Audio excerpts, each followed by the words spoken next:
ایک ہے نماز ہم پڑھ لیتے ہیں، آپ نے سارا پڑھ لیا، سارا تعدیل ارکان بھی کر لی، لیکن اگر آپ کا اللہ کے ساتھ ڈائریکٹ کمیونین اور ڈائریکٹ کمیونیکیشن قائم نہیں ہوا تو نماز، جس کو کہ کہا گیا کہ الصلاۃ معراج المومنین، جو قرب حضور کو حاصل ہوا معراج میں، وہ ایک بندہ مومن دنیا میں رہتے ہوئے حاصل کر سکتا ہے نماز، اگر اس کی روح جو ہے واقعتاً ہم کا نام ہو رہی ہو۔ الحمدللہ رب العالمین الرحمن الرحیم مالک یوم الدین اہدنا الصراط المستقیم ایاک نعبد و اگر ہم واقعتاً ایسے کہہ رہے ہو کہ ہمیں احساس ہو کہ ہم اللہ کے حضور میں حاضر ہیں اور عرض کر رہے ہیں، سجدہ کریں تو حدیث میں آتا ہے کہ ایسے محسوس ہو کہ گویا کہ میں نے اپنا سر اللہ کے قدموں میں رکھ دیا، یہ ہے نماز۔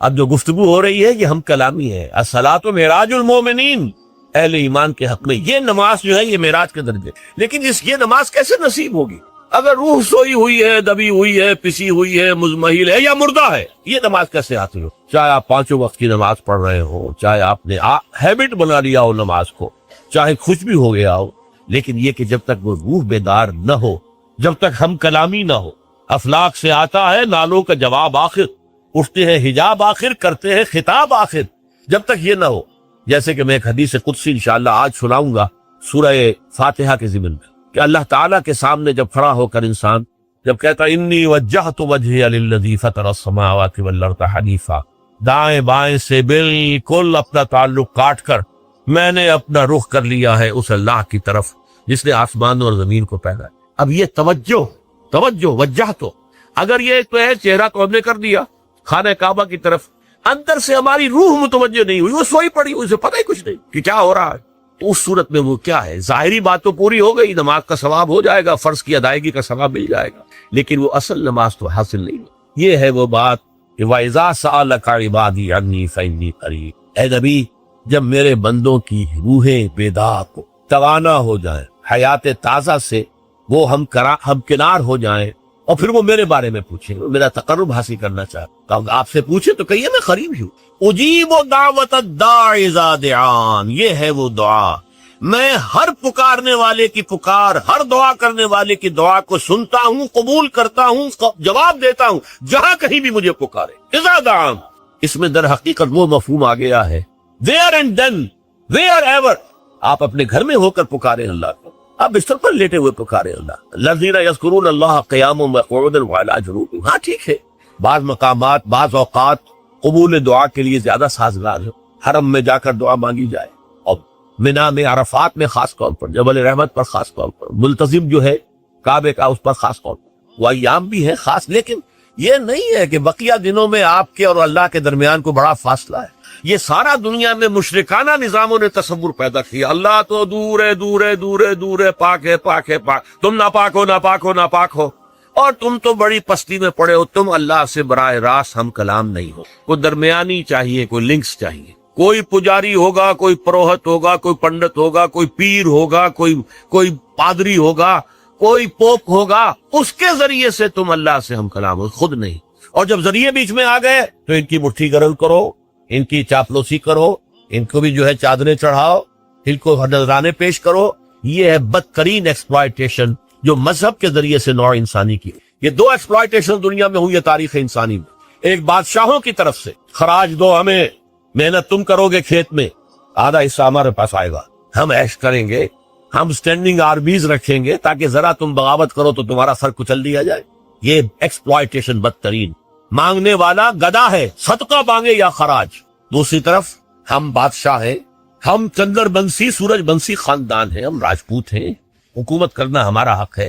اور یہ پنڈت پروہت جو ہے وہ بھی کہیں گے کہ ٹھیک ہے، نصف لی و نصف لک وہذا قوم جاہلون، یہ عوام جو ہے ان کا خون چوسو، ہمیں یہ نذرانے پیش کریں، بتوں کو آ کے چڑھائیں اور تمہیں خراج دیں اور ٹیکس دیں، they are to be exploit ہو۔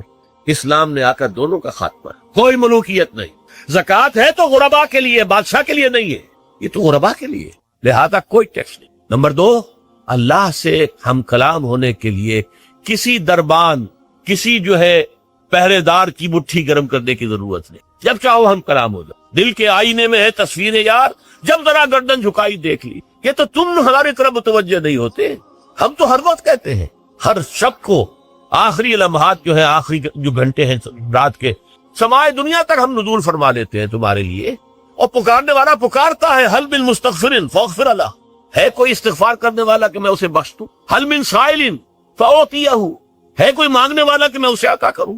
تم ہی سوئے رہتے ہو، الٹا غفیر رہتے ہو، تمہیں ہماری طرف توجہ نہیں ہے۔ اگر ہماری طرف متوجہ ہو جاؤ تو جیسے کہ اقبال نے کہا کہ میرے لیے یہ دربان جو ہے پیران کلیسا کو کلیسا سے اٹھا دو، کیوں خالق و مخلوق میں حائل رہے پر ایسا معاشرتی نظام کہ جس سے بدکاری کو، زنا کو بالکل نکال دیا، خاندانی نظام کو مستحکم کیا جائے۔ پھر آپ اس سے آگے بڑھیے، اس میں وہ احکام بھی ہیں جن کا تعلق معاشیات سے ہے، سود حرام ہے، سٹہ حرام ہے، فارورڈ ٹریڈنگ کی اکثر شکلیں حرام ہے، یہ پہلے سے جو فصلوں کے سودے ہو جاتے ہیں حرام ہے۔ یہ ساری چیزیں کیا ہیں؟ ان کا تعلق معاشیات سے ہے۔ پھر اس میں سیاست بھی ہے، قانون فوجداری بھی ہے، قانون دیوانی بھی ہے، قانون وراثت بھی ہے، قانون شہادت بھی ہے۔ زندگی کا کوئی گوشہ نہیں ہے کہ جو اسلام کے اندر نہ۔ تو اب یوں سمجھیے کہ اقامت دین کا مطلب کیا ہوگا؟ نماز قائم کرنا مطلب ہوگا۔ غور کیجئے، میں ایک بات کہہ رہا ہوں سمجھانے کے لیے، نماز تو انگریز کے دور میں بھی قائم رہی، روزے تو انگریز کے دور میں بھی رکھے جاتے رہے، تو نماز لوگ زیادہ پڑھنے لگیں۔ فرض کیجئے کہ کسی ملک کے اندر نماز جو ہے وہاں کے 100% لوگ پڑھنے لگیں، لیکن اللہ کا قانون رائج نہ ہو تو کیا دین قائم ہو گیا؟ غور کیجئے اس بات پر کہ ہمارا تصور جب بھی آتا ہے دین کا، چونکہ ہماری 6 نسلیں، 8 نسلیں غلامی میں بیت گئی ہیں، یہاں وہی بیٹھے ہیں ہندوستان پاکستان کے لوگ، ہماری نسلیں غلامی میں بیتی، اب ہوتے ہوتے ہماری ذہنیت بدل گئی، تصورات بدل گئے۔ وہ تو ایک نسل میں ہی فرق ہو جاتا ہے، کجا یہ کہ 6 نسلیں گزر گئی ہوں۔ کس حالت میں گزری کہ نماز بھی ہے، روزہ بھی ہے، زکوٰۃ بھی ہے، حج بھی ہے، شادی بیاہ بھی ہے، نکاح بھی ہے، عقیقہ بھی ہے، عیدین بھی ہے، یہ سب کچھ تو ہے، لیکن اسلام کا قانون نہیں، نہ فوجداری، نہ دیوانی، نہ قانون وراثت، نہ اس کے معاشی احکام کی کسی کو پرواہ۔ بینک قائم ہے، دھڑلے سے قائم ہے، بڑے بڑے حاجی اور نمازی لوگ اس بینک سے قرضے لے کر کاروبار کر رہے ہیں، بڑی بڑی مسجدوں کے متولی اور منتظم وہ ہاؤس بلڈنگ فائنانس کارپوریشن سے قرض لے رہے ہیں، مکان بنا رہے ہیں، محل تعمیر کر رہے ہیں۔ یہ ہوا کہ نہیں ہوا؟ یہ اس طریقے سے ذہنیت بدلی کہ وہ تصور ہی ذہن سے نکل گیا کہ یہ بھی کوئی دین کا حصہ ہے، ہمارا تصور یہی رہ گیا۔ لہذا کسی شخص کے دل میں دینی جذبہ پیدا ہوتا ہے تو بڑا تیر مارے گا، نماز زیادہ پڑھنی شروع کر دے گا، ابھی پہلے فرض پڑھ رہا تھا تہجد بھی پڑھنی شروع کر دے گا، لیکن یہ خیال نہیں آئے گا کہ میرا دین صرف نماز روزے کا دین نہیں ہے، میرا دین تو مکمل زندگی کا دین ہے، میرا دین تو پامال ہے، اللہ کا دین تو مغلوب ہے، اللہ کا قانون جو ہے اس کے دھجیاں بکھر رہی ہیں، انسانوں کے بنائے ہوئے قانون چل رہے ہیں۔ اس کو، اس پورے 3 جو حصے ہیں، سماجی نظام، معاشی نظام، سیاسی نظام، اس میں پورے دین کو قائم کرنا اقامت دین ہے۔ یہ ہے ان اقیم الدین ولا تتفرقوا فیہ۔ یہ کیسے ہوگا؟ جبکہ مل جل کر کام کرو، ایک جمعیت ہو، تفرقہ ہو آپ کا انہی چیزوں میں تفرقہ ہو جس پر کل میں بیان کر چکا ہوں، نور و بشر کا جھگڑا نہ چکے، علم غیب کا مسئلہ ہی حل نہ ہو، تو کہاں جمع ہوگے اور کہاں دین قائم کرو گے؟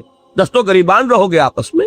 لہذا ان اقیم الدین ولا تتفرقوا فیہ، یہ اقامت دین ہے۔ اس میں ذرا ہو سکتا ہے کہ کچھ حضرات اگر قرآن مجید کے تراجم کنسلٹ کریں تو انہیں احساس ہو کہ شاید میں نے ترجمے میں کچھ اونچ نیچ کر دی ہے، اس لیے کہ بعض حضرات نے ترجمہ کیا ہے قائم رکھو دین کو۔ غور کیجئے، قائم کرو دین کو اور قائم رکھو دین کو، فرق کیا ہے اس میں؟ قطعاً کوئی فرق نہیں۔ دین قائم ہے تو قائم رکھو، قائم نہیں ہے تو رکھو کس کو؟ پہلے قائم کرو پھر قائم رکھو۔ سیدھی سی بات یہ ہے، خیمہ ہے، خیمہ اگر کھڑا ہے تو اسے کھڑا رکھنا ہے۔ اگر تیز آندھی آ رہی ہے تو آپ کیا کریں گے؟ کھڑا رکھنے کی کوشش کریں گے، اس کے کھوٹے خوب اچھی طرح مضبوط کریں گے، رسیوں کو دیکھ لیں گے کمزور تو نہیں، ہو سکتا ہے اس کے بانس کو پکڑ کر کھڑے رہنا پڑے، رسیوں کو پکڑ کر ایک آدمی کھڑا رہے کہ خیمہ گر نہ جائے۔ کھڑا ہے، کھڑا رکھنا ہے، گرنے نہیں دینا، اور اگر گر گیا ہے تو اس کو کھڑا کریں گے۔ اس کو یوں سمجھیے کہ اگر کوئی شخص خلافت راشدہ میں پیدا ہو جاتا تو اسے دین قائم کرنا نہیں ہے، وہ قائم تو کر گئے محمد الرسول اللہ صلی اللہ علیہ وسلم۔ وہ محنت، وہ جد و جہد، وہ کوشش، وہ قربانیاں، وہ ایثار، وہ جہاد، وہ قتال، اس کے نتیجے میں دین قائم کر گئے۔ اب قائم رکھنا ہے، کوئی فتنہ ایسا نہ آئے کہ اس کو ختم کر دے۔ کیا ہوا تھا؟ جنہوں نے زکوٰۃ کا انکار کیا وہ گویا کہ اس دین کو ختم کرنے کے در پہ تھے۔ ایک آندھی آئی اور ابو بکر صدیق سینہ سے پر ہو گئے رضی اللہ تعالیٰ عنہ۔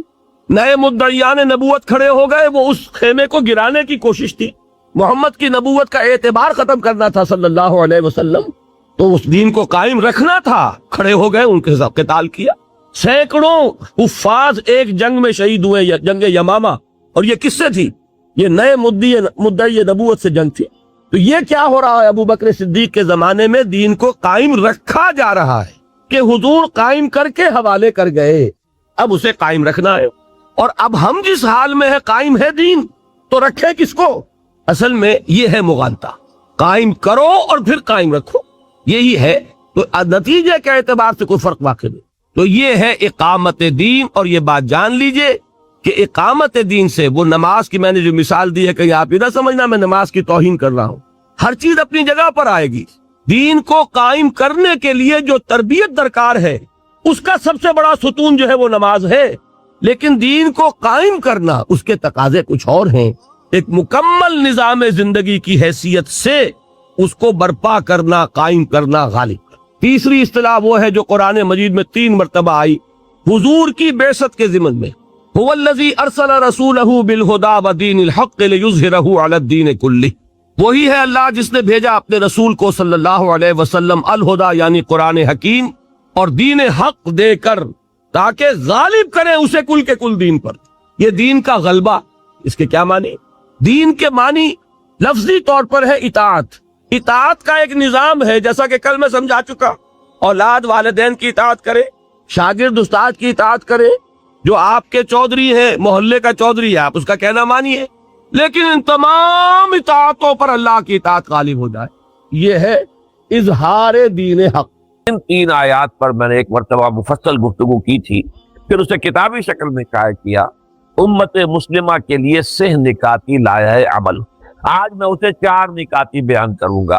3 نکات تو ان 3 آیات میں ہیں جو سورہ آل عمران کی میں نے آپ کو ابھی تلاوت کر کے سنائی ہے، اور چوتھا بلکہ پہلا نکتہ وہ سورہ نساء کی آیت کا ہے۔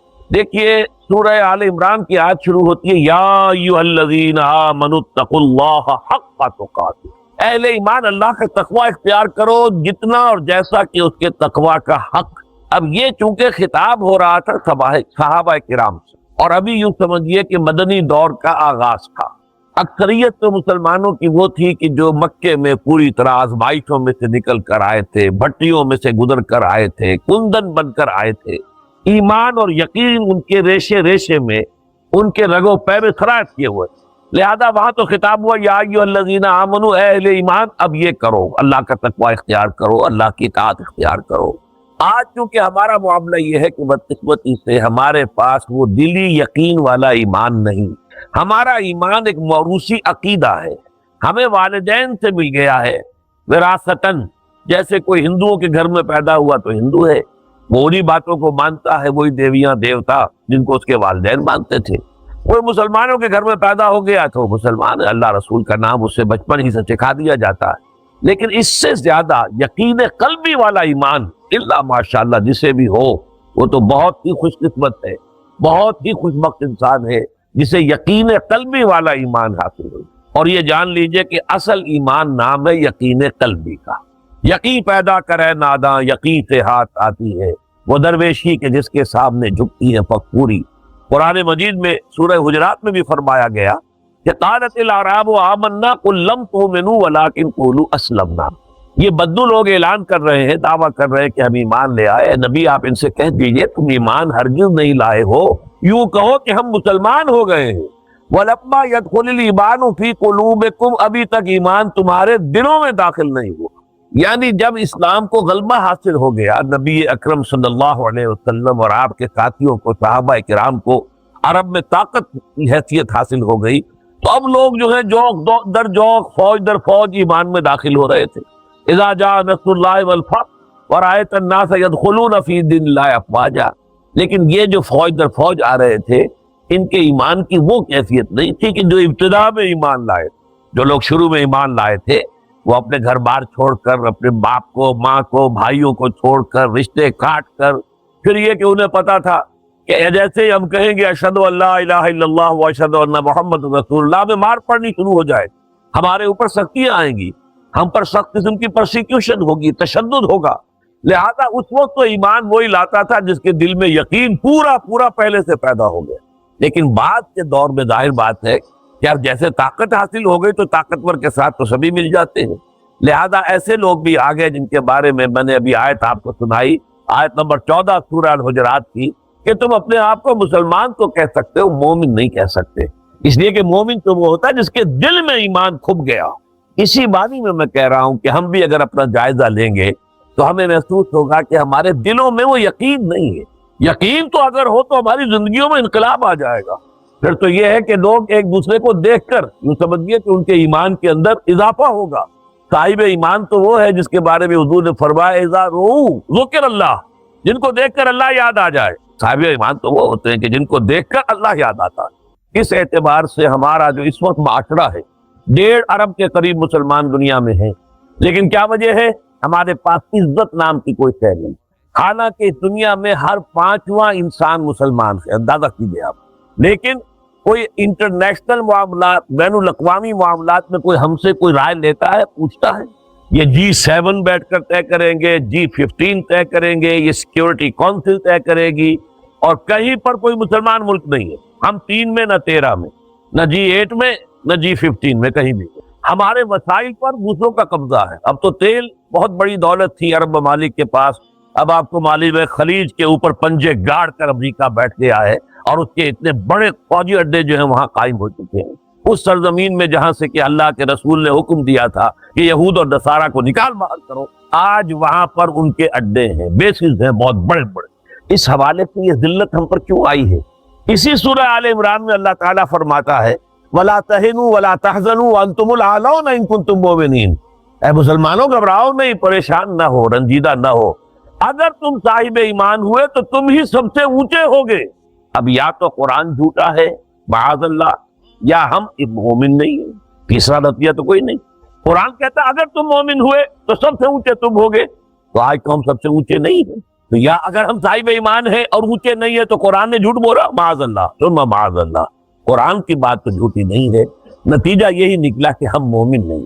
تو پہلا کام جو ہے سورہ آل عمران کے 3 آیات کا مخاطب بننے کے لیے پہلی شرط وہ ہے جو سورہ نساء میں بیان ہوئی، اور اس لیے کہ سورہ نساء پھر اس دور میں نازل ہوئی تھی جبکہ ابھی کچھ کچے پکے کافی مسلمانوں میں شامل ہو گئے تھے. سب کے سب کامل الایمان نہیں تھے، کچے لوگ بھی آ گئے تھے، نئے وارث جو تھے، نو وارث آ گئے تھے. لہذا وہاں فرمایا گیا یا ایھا الذین آمنوا آمنوا باللہ ورسولہ والکتاب الذی نزل علی رسولہ والکتاب الذی انزل من قبل. اے ایمان کے دعوے دارو، ایمان لاؤ جیسے کہ ایمان لانے کا حق ہے. یعنی یہ ایمان صرف اقرار باللسان نہ ہو، تصدیق بالقلب بنے. یہ صرف آپ کے ٹپ آف دی ٹنگ پر نہ ہو، یہ آپ کے دل میں کھپ جائے. جیسے صحابہ کرام کے بارے میں اسی سورہ حجرات میں فرمایا وَلَٰكِنَّ اللَّهَ حَبَّبَ إِلَيْكُمُ الْإِيمَانَ وَزَيَّنَهُ فِي قُلُوبِكُمْ. صحابہ کرام کے تو دلوں میں اللہ نے کھبا دیا تھا ایمان کو. تو پہلا مرحلہ ہم میں سے ہر شخص کے لیے مجھے بڑی خوشی ہوئی ہے، اور جیسے ہی مجھے بتایا گیا تھا کہ اس قسم کا ایک ادارہ اتحاد یہاں بنا ہے اور اپنی آبادی کی سطح پر منشیات کے خلاف اور برائیوں کے خلاف کام کر رہے ہیں، مجھے بہت خوشی ہوئی. اس سے زیادہ مبارک کام کوئی نہیں. یہی وجہ ہے کہ اگرچہ ان ذمہ دار حضرات جو یہاں کے ان میں سے تو کسی نے مجھ سے ملاقات بھی نہیں کی تھی، ہمارے ایک ساتھی جو ہے نوید انجینئر صاحب جو کبھی کبھی آپ کے یہاں درس دینے کے لیے آتے، انہوں نے کہا اور میں نے کہا فوراً ٹھیک ہے میں ضرور جاؤں گا. اس لیے کہ جہاں اتنا مبارک کام ہو رہا ہو وہاں جانا تو خود ایک سعادت ہے، اس میں شرکت جو ہے خود میرے لیے جو ہے موجب ثواب ہے. تو میں اس لیے حاضر ہوا ہوں کہ یہ کام بہت بڑا ہے، بہت اونچا ہے. البتہ اس کام کے کچھ لوازم ہیں، کچھ شرائط ہیں، اس کی کچھ تدریج ہے جو ہمیں سنت سے ملتی ہے، قرآن سے ملتی ہے، حدیث سے ملتی ہے. تو میں اس کام کے ضمن میں اس کی وہ تدریجی مراحل اور اس کے لوازم اور اس کی شرائط بیان کرنا چاہتا ہوں. سب سے پہلی شرط اول، وہ فارسی کا شعر مجھے یاد آیا کہ در رہے منزل لیلا کے خطر ہاش بسے، شرط اول قدمی نس کے مجنوں باشی. پہلی شرط یہ کہ مجنوں بنو. تو یہاں کا پہلی شرط کیا ہے؟ پہلے صاحب ایمان بنو، ایمان تمہارے دلوں میں ہو. یا ایھا الذین آمنوا آمنوا باللہ ورسولہ. یعنی ایک ایمان تو تمہیں حاصل ہے اقرار باللسان، وہ تو تمہیں والدین سے مل گیا، عقیدہ تمہارا ہے متوارث جو ہے، تم عقیدے کو مانتے ہو، لیکن دلی یقین والا ایمان حاصل کرو. اصل میں اس کے بعد گاڑی چلتی ہے، اس کے بعد جو ہے نتائج نکلتے چلے جائیں گے، لیکن اگر وہاں ایمان کی کمزوری ہے تب اوپر سے کوششیں کریں گے، نتیجہ نہیں نکلے گا، آگے ہم بڑھ نہیں سکیں گے، ہمارے جو جد و جہد ہے وہ کامیابی سے ہمکنار نہیں ہوگی۔ اس جیسے ہی ہے جیسے ہم درخت لگانا